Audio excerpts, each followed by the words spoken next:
that means it makes sense to kick some of your vices to the curb. Yeah. Courage is what it takes to stand up and lead. Courage is also what it takes to sit down and listen. Repeat sales, marketing, communication over and over again. Real estate is really a business that's about inputs and outputs.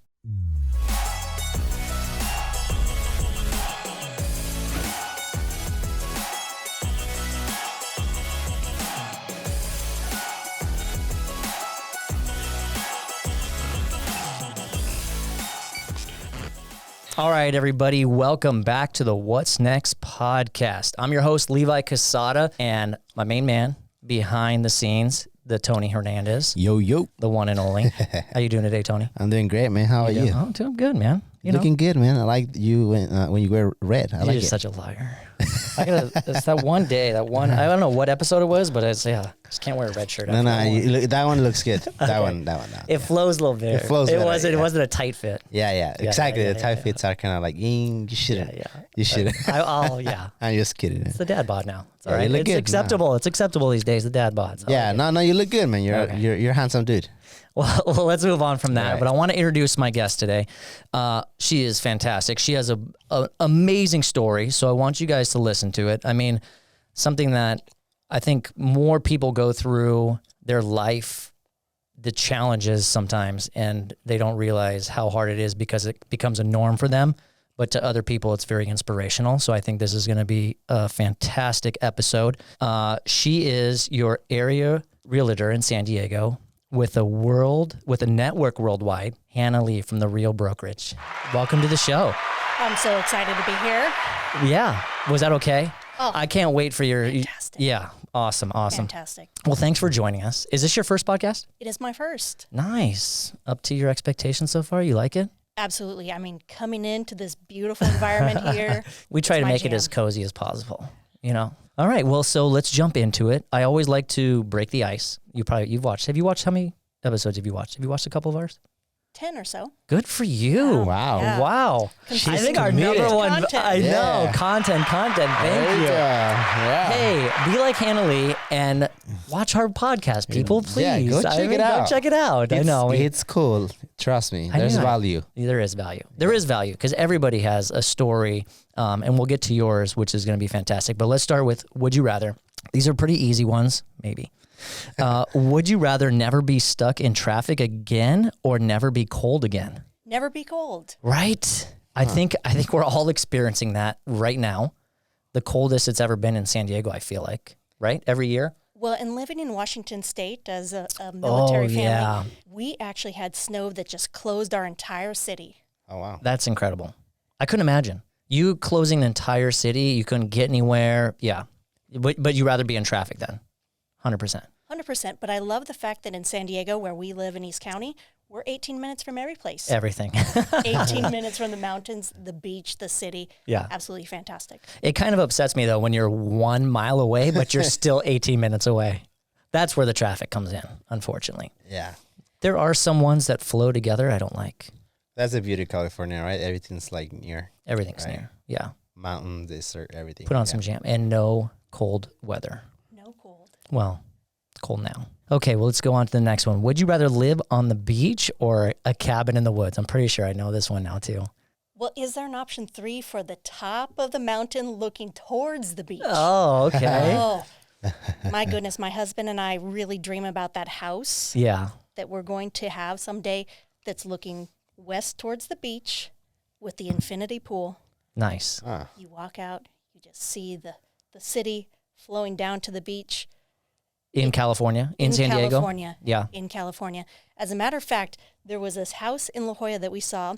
It sold for about $4.2 million. Oh, wow. Built like a lotus flower. Really? With these edge-to-edge windows every place, and had this perfect view of the beach, but you're not on the beach. Oh, can you access the beach from there, or do you still have to? Because La Jolla is a little funky. It depends on what house you have. I don't think any house is really on the beach at that point. You just have a good view. Good view. Okay.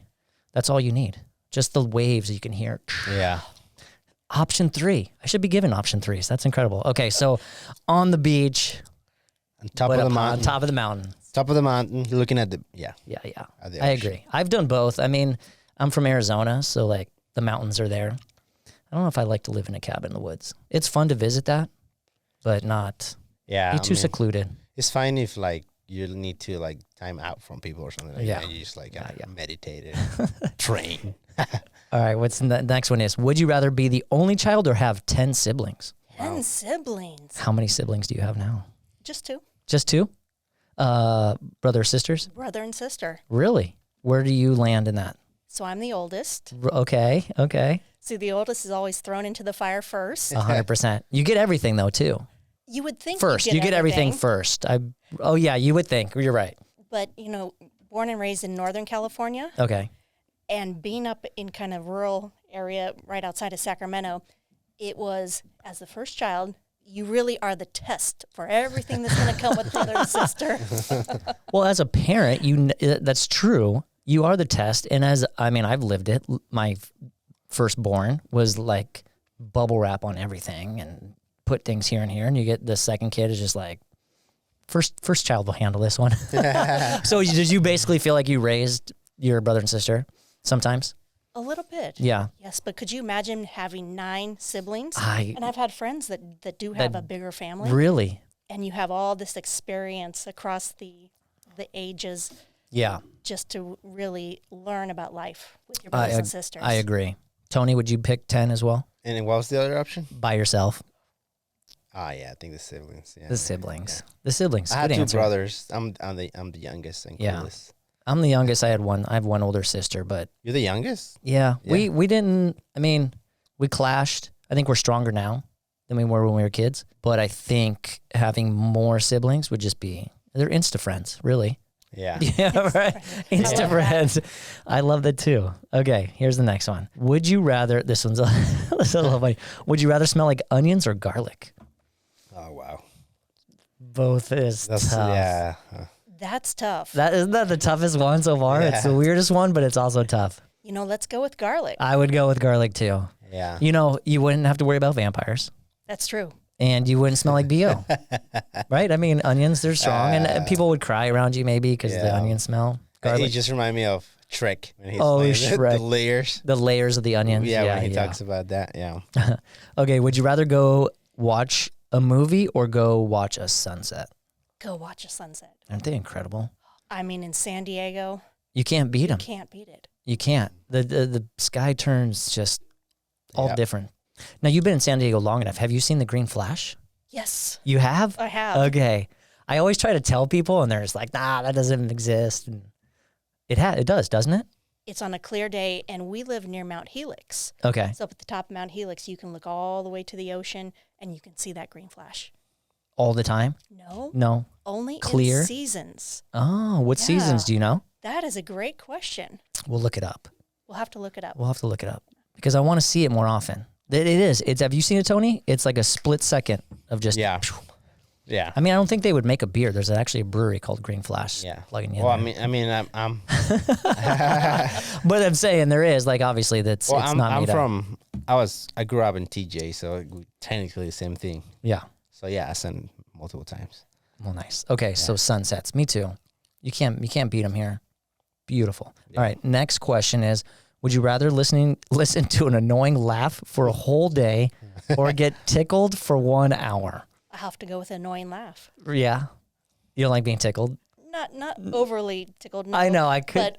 For an hour straight, somebody just trying. I'm not a ticklish guy, but somebody just trying to as much as they can for an hour. You just waste an hour. I think I'll choose the tickle. You would say you're a weird guy. That's why. Well, like you said, it's a weird laugh. You can just kind of, it'll be background noise at that point. But I also want to hear what the weird laugh is, though. Yeah. Right? Well, what is this, very obnoxious and probably annoying. I gotta want to do it. I'd rather tickle because I can just hide or something. Yeah. No, you can't hide. You're tickled for an hour. Oh, yeah. You don't have an option. I'll laugh then. There's no third option. Okay, here's another one. Would you rather never age physically or never age mentally? Never age mentally. Really?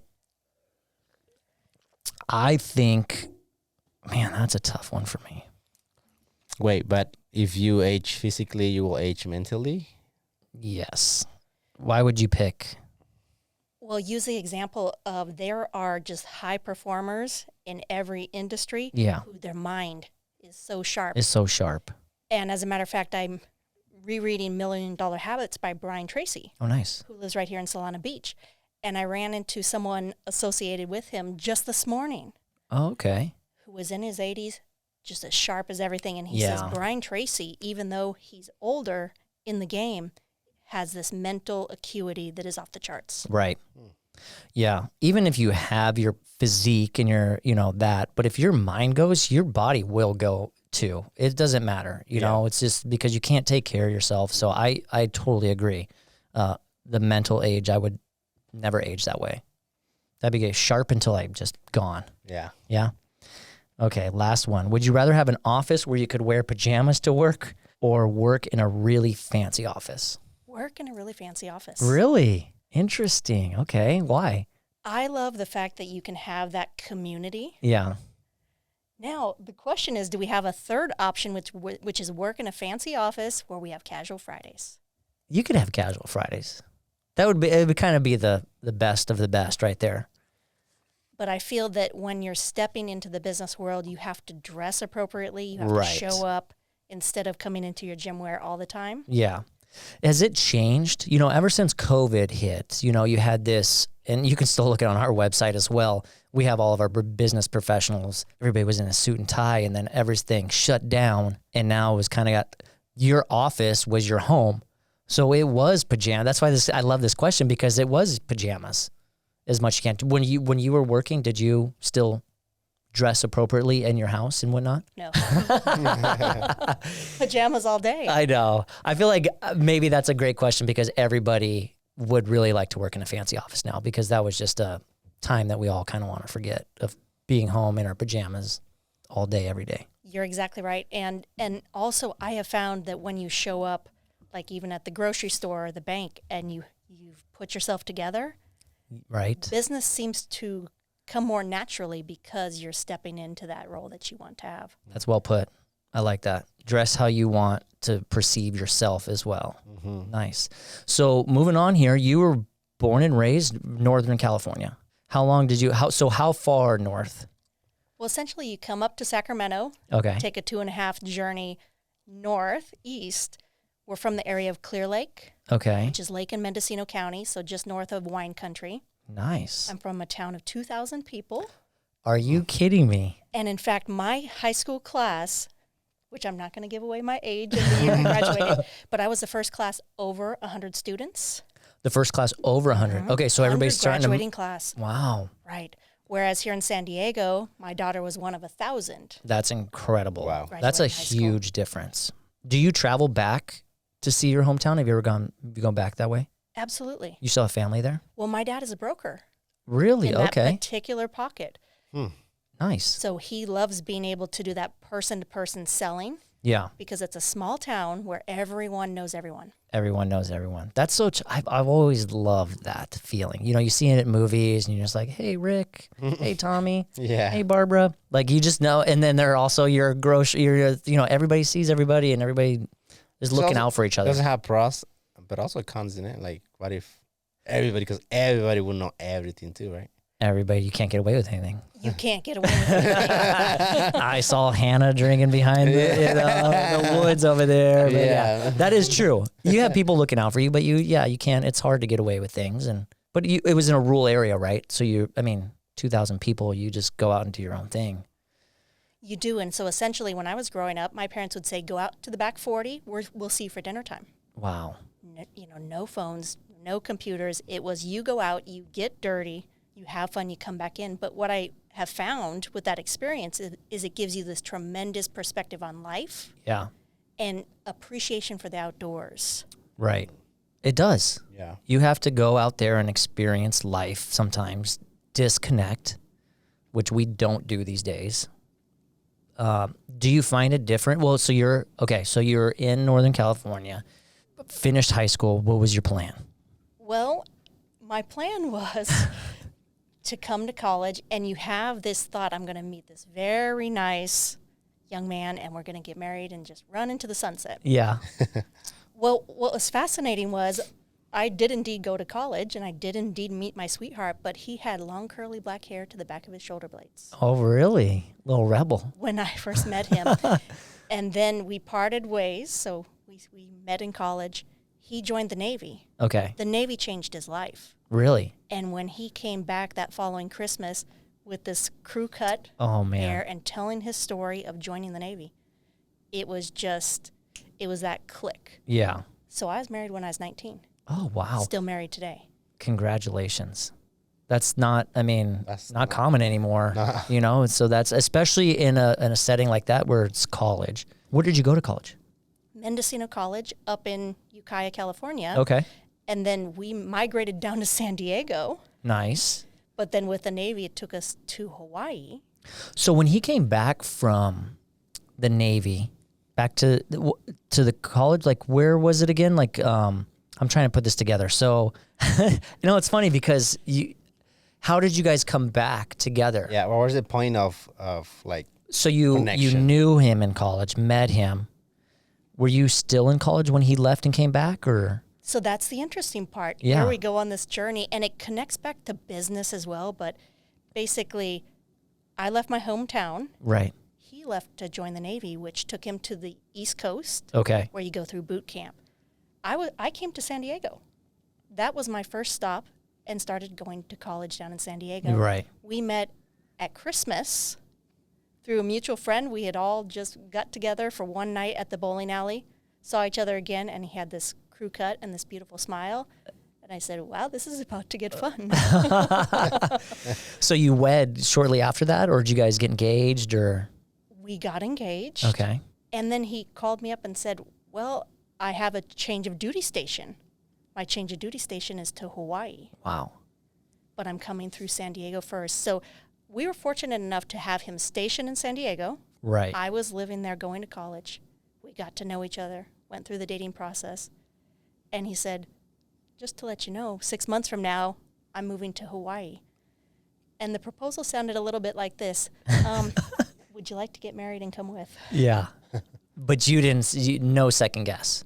No second guess. Yeah. You knew at that bowling alley he's meant to be. So you got married, by the way, 2 days before my birthday, August 24th, by the way.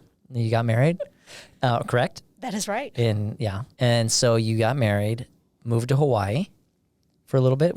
How long were you in Hawaii? 5.5 years. 5.5 years. Did you enjoy it? Honolulu, right? Honolulu. Loved it. Yeah. Did you get to experience all the islands when you were there, or just? We did. Yeah. What was your favorite part? In fact, I have a magazine on my shelf, which is 121 amazing places to visit. And one of those is on there, which is Haleakala, which is these mountains in Hawaii that essentially has the flowing lava. Right. That no longer explodes, but you're able to walk through these areas, and it's like walking on glass. That's crazy. All black? All black. Oh, man. And so I've been to the Big Island, which is kind of, I don't know if it's similar, but that same thing has like, you go from this like ashy black to tropical to rainforest. Like there's so many different areas in Hawaii that just are beautiful. Would you ever go back? Yes. Yeah. Could you find your home on the mountain there? No. No. That's a lot warmer water. Do you get in the water here at least? We do. You do get in the water here? Yeah. Oh, okay. Because that water is like 80 degrees all the time, it feels like. It's warmer. It's so much warmer. Yeah. Oh, it's so warm compared to day. San Diego. Oh, yeah. Any given February, you're like, yeah, I'm going in. Yeah. No wetsuit. Well, nice. Okay, so then you're in Hawaii. You moved. And so how did you get to Washington? Well, so interesting story, which is 5.5 years in Hawaii. Our daughter was actually born at Triple Army Medical Center Okay. there in Honolulu. From there, we moved to San Diego. Okay. From there, we moved to Groton, Connecticut, back to San Diego, and then a short stint in Washington Interesting. before coming back and retiring here in San Diego. Yeah. How long were you in Washington? You had a different profession in Washington, correct? Actually, I was a broker Oh, you were a broker there too in with the real estate industry. nice. Windermere? With Was Windermere, yes. Nice. Yes, So you started your real estate career up there. I did. Did you just like, okay, so I'm always interested on how people get to that point because a lot of real estate agents sit here and they tell us, it's sometimes you don't go to college to be a realtor, but there's a point in your life where you're like, okay, this sounds like a good career for me. And sometimes you're not ready for it because you're not stable. Because after every transaction, you're unemployed. That's what we kind of say here in this industry. Like, basically you are. You have to, you're finding your next job every time. So at what point did you feel comfortable to like jump into real estate? Many people go into real estate for the same reason, which is I want to have an influence, I want to make lots of money, and I want the freedom. Yeah. But what we as sales professionals don't realize is real estate is sales. Right. Real estate is sales. Sales, marketing, communication. Yeah. Repeat, sales, marketing, communication over and over again. Yeah. And so one of the struggles of just starting as an agent is you're learning so many components all at once. Yeah. But it's really taken me a significant period of time to realize sales, marketing, communication. And then the ability, like the real model that we'll talk about, is building alternate income streams. Okay. Because, for example, we know that the trends are shifting Right. here in San Diego, where there's less transactions, there's less home selling. Yeah. There's the average person knows 12 realtors. So all that comes into our ability to go from being that single sole agent, that lone wolf, if you will, and transitioning to an actual business person. Yeah. How do you think people know? Like you're so right on that. Everybody knows 12 agents, especially after like I said, I hate going back to COVID, but like after everybody became real estate agents, it's like, oh, my uncle, my so-and-so, it's like my aunt's dog is a realtor, but like they know, like, how do you set yourself apart from a lot of that noise that people like think that they can just pick anybody? Well, number one is you have to set your emotions aside. Yeah. So for example, someone may choose to go with their cousin to list their home, and we have to respect their decision. Right. So it's setting the emotion aside. And number two, it really comes down to just two things. And you may have saw the video that I posted on Instagram, skills and warmth. That's right. I was going to bring that up. Skills and warmth. Yeah. And what this comes down to is you have to be a skilled realtor in every single aspect of business. Right. And you have to be able to communicate clearly. If you can nail those two things, you've already put yourself above many, many of the real estate professionals. Yeah. Because there's a way, like you were saying, because they do go hand in hand. You got to have the knowledge, the ins and outs of what you're going into, but you got to convey it in a matter of like trust. That's where the warmth comes in. You have to be warm about it. You can't be like, your house is going to sell for this. This is why, da, da, da, da, da. You need to be, we talk about this all the time, you need to almost read the person you're sitting with and have them feel comfortable. You got to bring that warmth in so they feel comfortable with you. How do you feel that you convey that to them? Well, I think a leader has to naturally develop their leadership skills. Yeah. Because essentially you're stepping in as a leader. Right. You're stepping in saying, I have something to bring to you, which is the sale of your home, and you want their buy-in. Because if you don't have your clients' buy-in, it's going to cause a constant struggle over that period of time. So it's really the ability to slow down. Right. One of my favorite quotes is by Winston Churchill. Courage is what it takes to stand up and lead. Courage is also what it takes to sit down and listen. So you have to have the ability to sit down at the table and simply listen. They don't care about my credentials at that point. Right. They don't even care about the marketing plan. They just simply care, what is your plan to help me accomplish my goal? Yeah. Because everybody has, in this industry, everybody has the awards and they do all this and they have, you're right. It's what can you provide for them? That's a great way of putting it. So you became a realtor and moved back here from Washington in 2019. You got back here. You're in San Diego. This is where I wanted to talk to you. This is why when I introduced Hanna Lea is you got such a beautiful story. So please share your story back here, 2019. Everything changes for you. You're exactly right. So 2019, we purchased a new home as well. So I, at that point, had the skills to do real estate. I built the warmth. I built the systems. I built a number of things. And I'm launching my business in San Diego. We took a camping trip out with friends to the desert, and my husband got the worst headache he'd ever had. So here we are in the desert, enjoying that time, and he is in Yeah. bed in the trailer, not feeling too well. Well, at that point, we're packing up camp, and we get behind the wheel. So he's driving man. this big rig, 35-foot trailer. We're headed Yeah. back to San Diego, and I see that we're drifting off the road. My heart is just pounding. Oh, Are you okay? I can drive. No, I got it. Are you okay? Can I drive? the stubborn man. The stubborn, well, It's just, yes, I mean, 21 years Navy, it's built into you to have this resistance to whatever is happening at Yeah. that moment. But I felt in my heart that there was something not right. So we pull over to the side of the road. I drove all the way home. We get him to the hospital, and that first scan showed this massive brain tumor. oh my goodness. Not only that, they said this is definitively cancer. Not only that, they said, I'm sorry to tell you, you have months to live. Oh, that's tough. Moving home, buying a house, time of your life, and you get hit with this bomb. Right. So it's two components. One is, okay, what do I do from a business perspective? Right. And that's why a lot of what I'm teaching today is how do you build resilience in business? Yeah. But then how do you take care of your loved one that is about to lose his life? Yeah. So what were some of the thoughts going through? You have 3 kids, correct? 2 2 kids. Okay, you have 2 kids, both grown at this time? teenagers. Teenagers. Are they still living at home with you? They are. Okay. They were at this time, they're still living at home with you. And you come home, you have to tell them the news. I mean, what's going on through your head that you're going to be without the love of your life? You could be, Well, it's a number of things because we felt we were prepared, right? But you find out you're not prepared for the steps that happen Yeah. next, and it's very, very, very quick. So you're having those family conversations. Okay, Yeah. how does this look?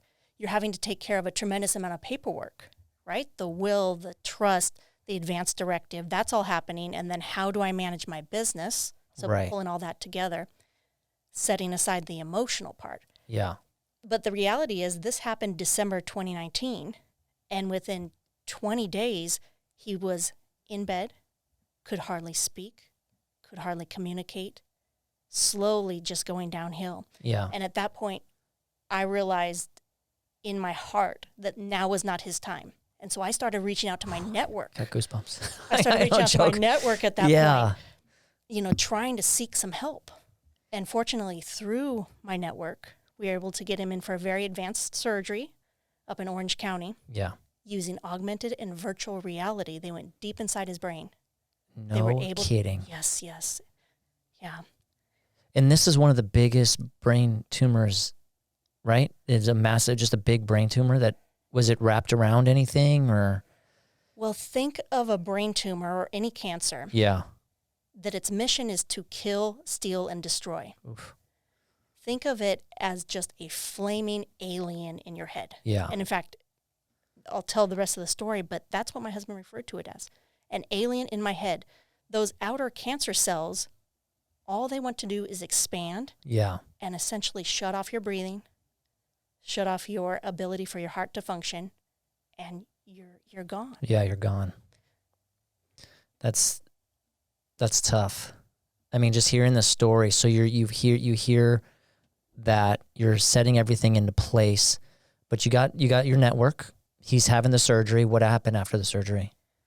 So the surgery was not able to remove the entire tumor, Yeah. but the surgeon went deep into the brain, collapsed that tumor on top of itself, Wow. leaving just, think of it as a moldy orange rind. Yeah. So it was those tumor cells that still remained. It took him 8 weeks of intensive rehab and therapy to be able to walk again, talk again, think again. That's incredible.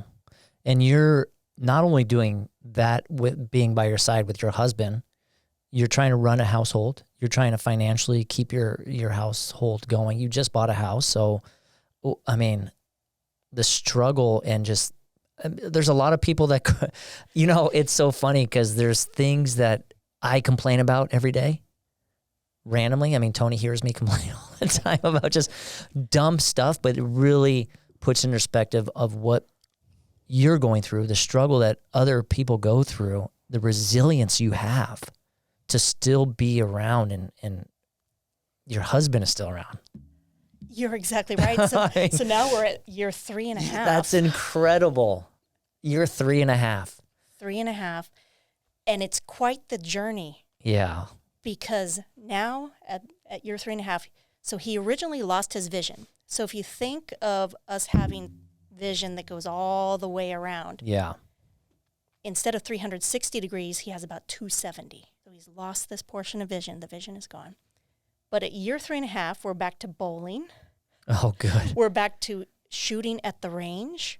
We're back to traveling consistently, pulling out the trailer, enjoying life. We've gone back to weekly date night. Yeah. And it's really exciting to see that he's medication free. Congratulations. Wow. With the exception, he wears a set of arrays on his head. Okay. And has for about 1.5 years after going through chemo and radiation and Yeah. intensive therapy. Those arrays send an electromagnetic pulse to the tumor to tell it not to grow. Really? And as a matter of fact, we just sat with the doctor today, and she says, You were at the doctor today? We were at the doctor this morning today. And she says, this is the head of the department here at Scripps Hospital. Yeah. MD Anderson Cancer Center. And she says, Neil, you truly are my unicorn. Isn't that incredible? Now, did you, oh man, this story is just fascinating. How did you come out of it as stronger? I mean, obviously there's a faith out there. We won't go, this is not a podcast about religion or anything, but there's a faith out there. There's something that the higher being that you've had to draw from, and just like day by day, you felt it in your gut saying, this is not his time. How did you get through every day and still be a mom? And a business And person. a business owner. Like, I mean, yeah, it's incredible. And a wife. Yeah. So all these components, because there are so many people that have gone through cancer. Yeah. That let that sit behind in the sidelines. In fact, through my network, I discovered there was another woman, stage 4 cancer, and she told no one because she had to protect her image as a realtor. Yeah. And she says, Hannah, thank you for giving me the freedom to share my story because it really matters. So a component of that is faith. Right. A component of that is community and friendship and having friends that are close to you, but there's still these intense moments of loneliness. Yeah. That soak in very, very quickly. Another component is community. I don't know if I shared that I host the 5 a.m. Club on the weekends. You haven't. I was going to ask you. The 5 a.m. Club, explain what the 5 a.m. Club is. And the 5 a.m. Club was established by Sharon Srivatsa, who is now a dear friend. We run 7 days a week, a 5-minute call, 5 minutes every single day. And so I host every on the day. Weekend. Yes, okay. Yes, exactly. And through the 5 a.m. Club, Sharon said, you're going through a hard time right now. Do you want to wake up early on the weekends and continue? And I said, please let me continue. Yeah. Just the ability to get on that microphone, share my story, build that community, because what I realized is my story was making an impact. And we're going back, to 2019. I've been hosting that long. Really? Yes. So hosting, being able to share my story with others. Yeah. But for the common person listening to this podcast, it comes down to your faith. It comes down to community. Yeah. It comes down to your ability to build resilience within yourself. And I actually developed a 5-step framework back in 2019 that I apply every single day that's allowed me to look at life a little bit differently. Okay. And not lose perspective. Do you mind sharing that with us? I would love to. Okay, good. I would love to. And this is I need to write this down, actually. It's a really fantastic framework. Yeah. Because we were watching the Super Bowl in 2020. And watching those athletes on the ball field, even watching the Super Bowl this last week was just amazing. And I realized that athletes, high performers, people who succeed in life have this inner flame inside. Yeah. And it's so often that flame gets crushed. It gets crushed by life. It gets crushed by circumstances. It gets crushed by everything that happens to us. Yeah. So we have to ask ourselves, okay, how do we refuel that flame inside?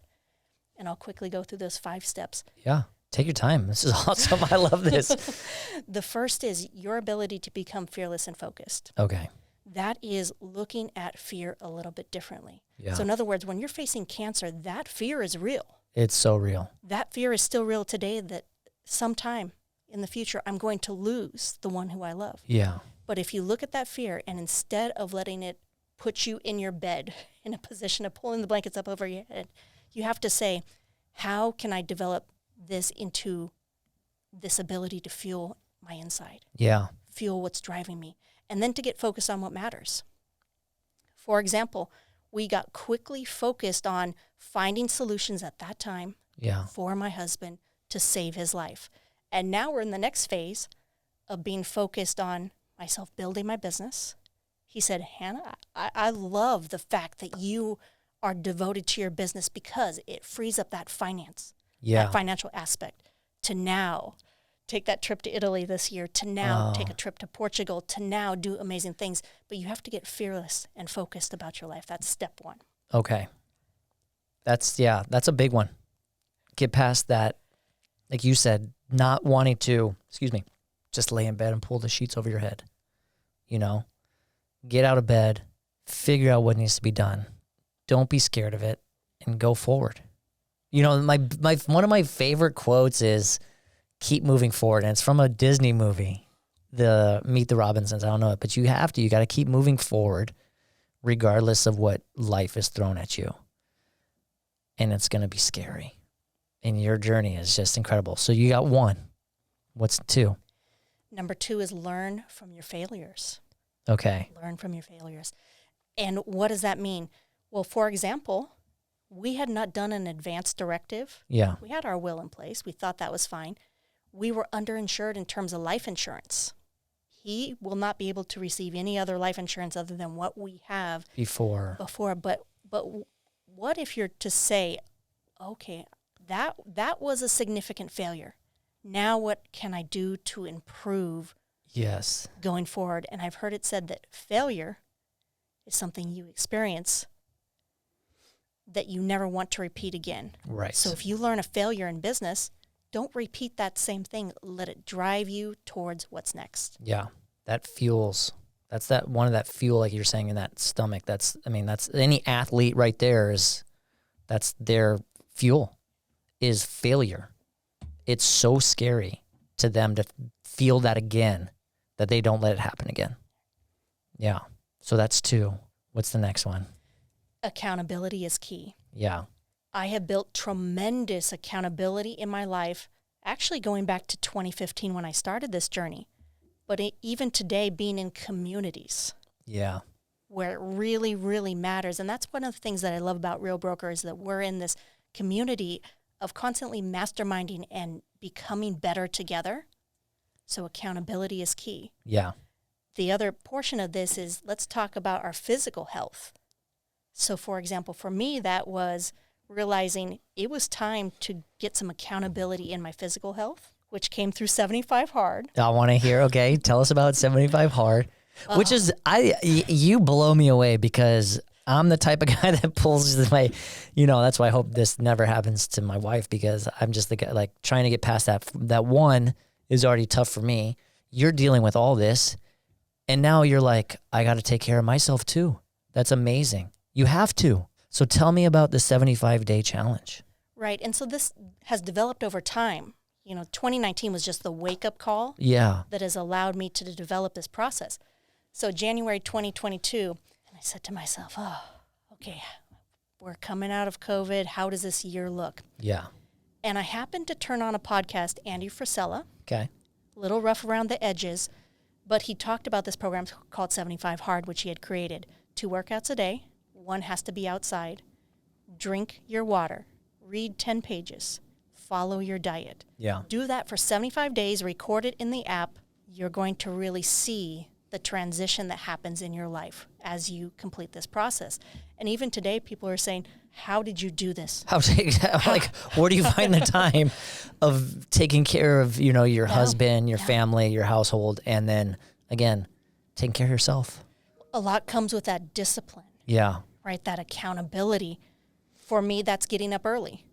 That's completing 1 to 2 workouts every single day. Yeah. Now, for example, I'm on a break at this moment before I restart the next section of 75 Hard. But for 75 days, you commit to really pull yourself through. And I was working out at 5 a.m. I was working out while traveling, while blazing sick. Yeah. While doing all of these things, while managing my business. And I was working out at 5 a.m. and 11 p.m. if it came down to that, doing that final Finishing workout your of the day. Jeez. And my husband said, more power to you. Well, one of them you have to be outside for too. So it's I'm good. That's incredible. So do you recommend doing it? Absolutely. Okay. Absolutely. And then come to discover, once you complete the 75 Hard program, and there's a Facebook group. Okay. So anyone can message me and I can get you plugged into 23,000 in that community. There's phase 1, phase 2, phase 3, where you build upon this process. Yeah. You are building so much accountability, but not to someone else.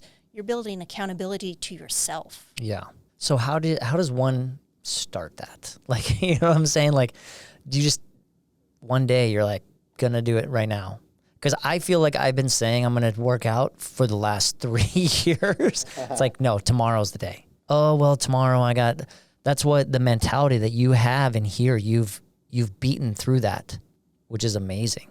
How do you get to that point where you're just like fed up and you're like, this is the day? Well, I remember the story of my grandfather, who was also a Navy vet. Yeah. So he served in World War I. And my grandfather decided one day in 1982 to quit smoking. Prior to that, he had smoked 16 packs of cigarettes a day between him and my grandmother. And he said, that's it. I'm out, I'm done. So sometimes it comes through something, a big shift in your life. Okay, like cancer, like losing a business, like whatever that is, that's that big trigger. Yeah. But sometimes you just wake up and say, I want something better on the other side. Yeah. So how does a person get started? I can provide those details to anyone who wants to ask about great. my journey. For sure. We'll get you all posted out here. We'll let you, people connect seriously, because your journey is incredible. So that's one way. Yeah. Or just simply doing a search online, what is 75 Hard? Yeah. And saying to yourself when you go to bed tonight, tomorrow I am going to get up and I am going to do that workout number 1. Yeah. I'm going to run this one day at a time. If I fail, who cares? Yeah. If I fail at day 34, who cares? You restart. Right. Because already you're tuning yourself to become better and better each day. Yeah. That's incredible. I know when I get up at 5 a.m., I'm like, it's still dark outside. But it's so nice. This goes back to the question about the traffic. Yeah. I don't have traffic. That's true. Because getting up early, especially on the weekends, has conditioned myself, even conditioned myself and my husband. If we're going out to breakfast on a Saturday morning, we go 7 a.m. That's incredible. Beat the traffic. Can't beat the cold, though. Okay, so I think we got through 3. What's number 4? Master your habits. Okay. Master your habits. What does that mean? That means it makes sense to kick some of your vices to the curb. Yeah. So, for example, smoking, drinking, anything that affects us in a negative way, negativity. Get rid of those habits, but we know that we have to replace it with something else. Okay. That's the power of something like the 5 a.m. Club, where I'm up consistently, putting my headphones on and listening to the words that are said by my colleagues, like Sharon Srivatsa, on that call at 5 a.m. That's just one simple example. This has nothing to do with the time that you wake up, but you need to have some structure to master your habits. And in business, we know we have to be constantly communicating with our clients. Yeah. We know that we have to be prospecting. We have to be sharing the word of what we're doing as realtors in the community. All that becomes a habit. Yeah. Taking that hour each day to make our calls, to log those calls, to progress in our business, that becomes a habit. And the longer you do it, the more instilled and ingrained it becomes. Yeah. And for example, now I wear on my finger an Oura ring that... Do you love those, by the way? Oh, love it. Oh, that's a good little plug. I like those. I've been interested in getting one, but what does it do for you? So it tracks your heart rate variability. It tracks your sleep cycle. And what's interesting is on days that I don't wake up at 5, my heart rate still spikes. Really? Up at 5 a.m. because I'm so conditioned. I've made this a habit, and it's just one day at a time, Yeah. year after year. Your body doesn't know any different now. Determining. Yeah. Right. My body doesn't know any different because it's a habit that I've developed.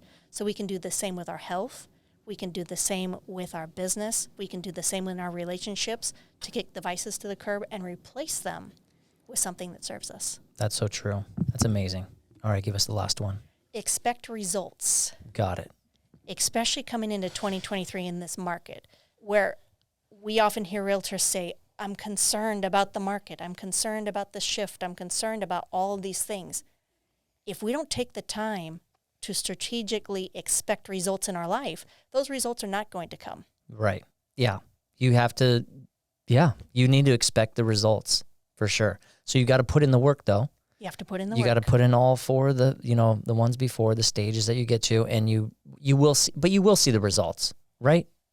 The results are a natural outflow of this entire process.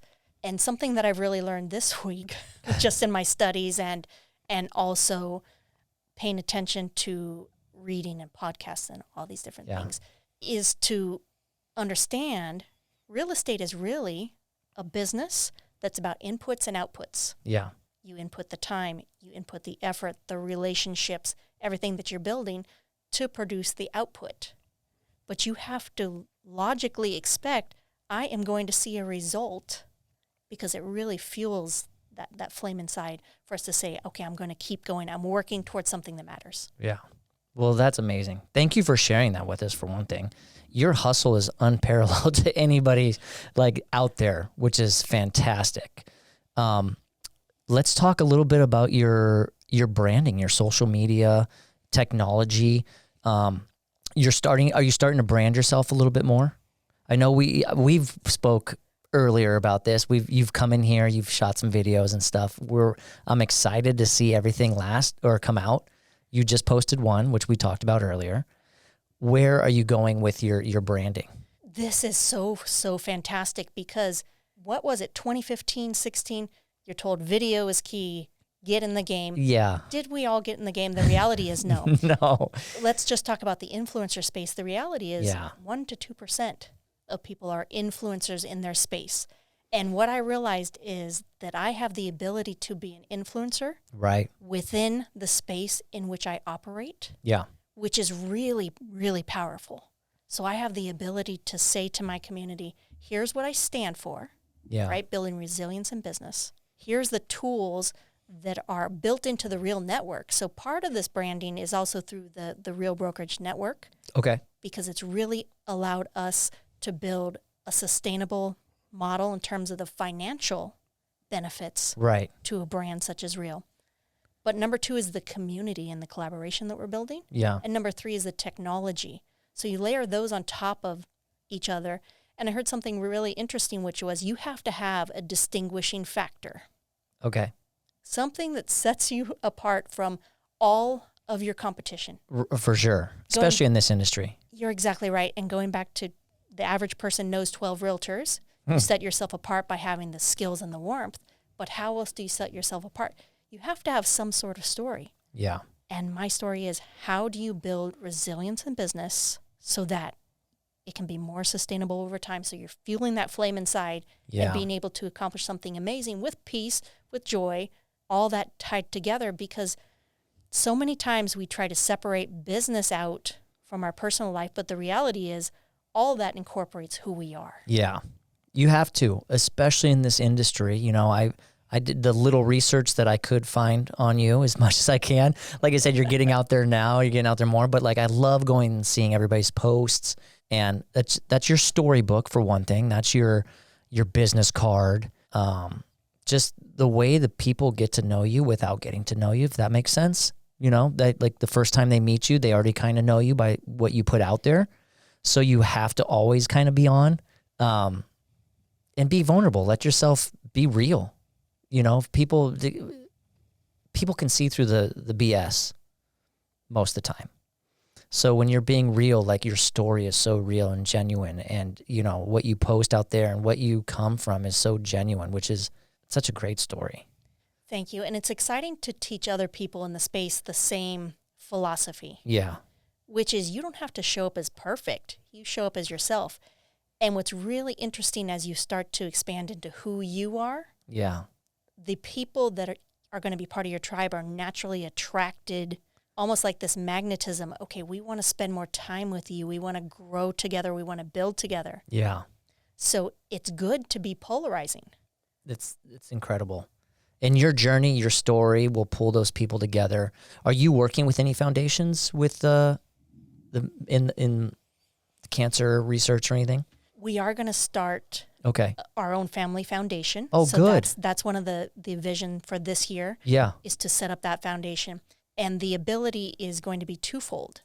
One is for the military community, because my husband, even to this day, he said, if the military called me back, I would go. He has such a deep connection to those 21 years of service and being a Navy chief and being chief of the boat. All this really has mattered to him. So then you layer on the real concern of cancer. Yeah. And the real concern of what is next in the cancer space, because there are young men and young women and even children who are affected by cancer. Yeah. And it's wider spread. Now, whether or not that has anything to do with advancement in medicine, I can't really speak to the trends of why we're seeing so much cancer, but it affects the average person. So that's going to be a lot of the drive coming up. Well, good. And Jamie Harris is big in our community, and she is part of the Real Brokerage.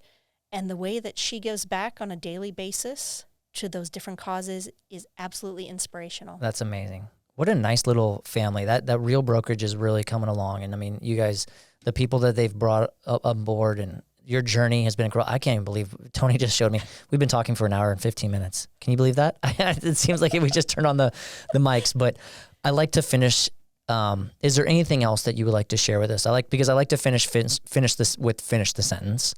If you don't mind me asking you a few more things, I'm just kind of finishing the sentence for us. I love it. Okay, here we go. So we're going to move on. We're going to be like, I work best when blank. I'm in community. When you're in the community. It's kind of it's an ongoing word in our podcast right now, community. That's amazing. I love that. You have to be in a nice community. You have to be, that's such a good word. I'll share my story with you after this. I don't know if you've heard my story, but I love that. I admire people who blank. Hustle, yet take time to prioritize peace. Yeah, that's a big thing. You need that. You need that balance. Okay, the one thing I will never regret is getting married and working through even the hard times to get where we are today. Yeah. Shout out 25 years, right? That's impressive. That's so impressive. And you got married young. How old are you?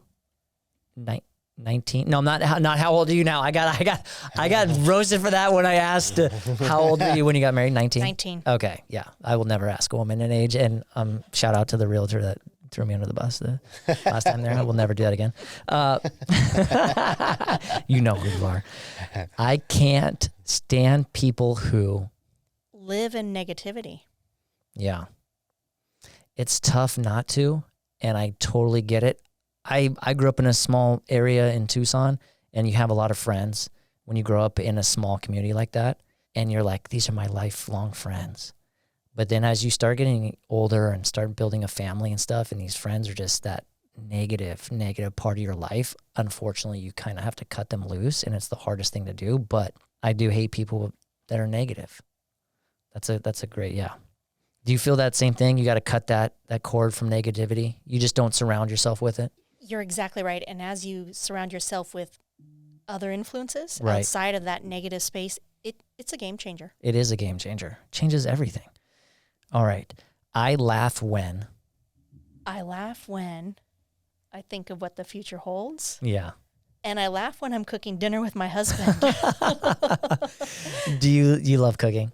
He loves cooking. He does. Okay. So I become the prep chef, yeah, if you will. And it's just so much fun to turn on the radio, cook dinner together. So cool. I did one with my wife like that during COVID. They do like these, you remember those classes that you can get online or not online, but everybody was cooking the same dish. Mm-hmm. And it was a blast. Like that was the first time we got to like work together in that kind of setting. And it was fun. I think I need to do that more often. Did you do that? Did you do it with Courtney? Yeah. Courtney sent it to us. And Oh yeah. Yeah. Well, yeah. Yeah, I was just. Our dish didn't win, but I was I was the one behind the camera there. So. oh, you were? Yeah. Oh, that was before I got With the job Dino. here. I didn't even know that. Okay, I didn't ask this one. I love it when We all get together.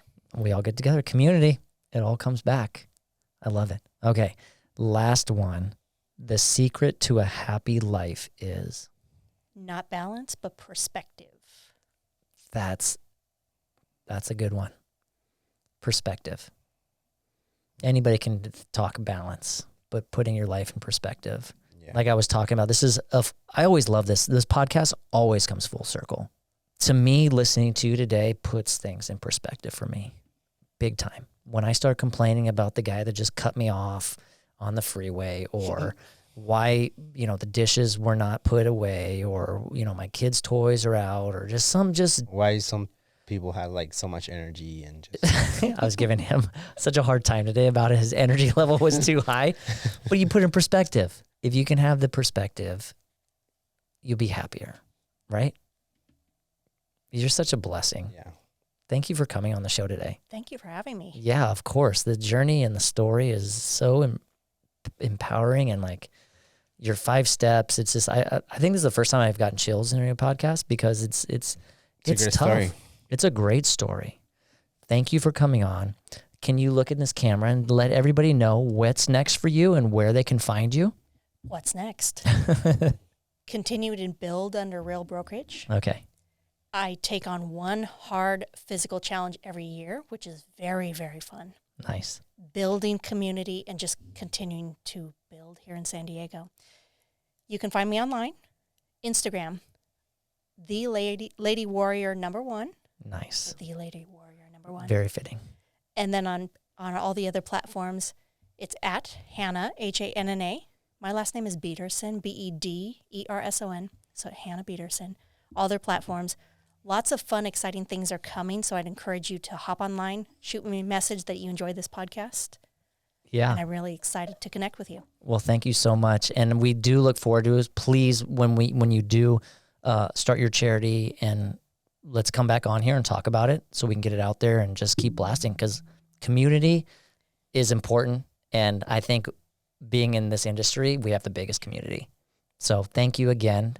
Tony, let everybody know where they can find the What's Next podcast. Well, guys, you guys can find the What's Next podcast in YouTube. So go over there, subscribe, ring that bell so you can get notifications every time we post a new episode. So also you can download the episode in any podcast platform that you like. Also, you can find us on Instagram. You can DM Levi and let him know how great he looks in red. Me self-conscious over here. Yeah. Right, guys. So please go follow us, comment, like, share the information. If you find something that is helpful to you, please share it with your friends, because that's what we do. We provide valuable information for you to grow your business and just your personal life too. Yeah. Right? Well, thank you. Tony, take Thank us you, out, man. buddy. Let's go.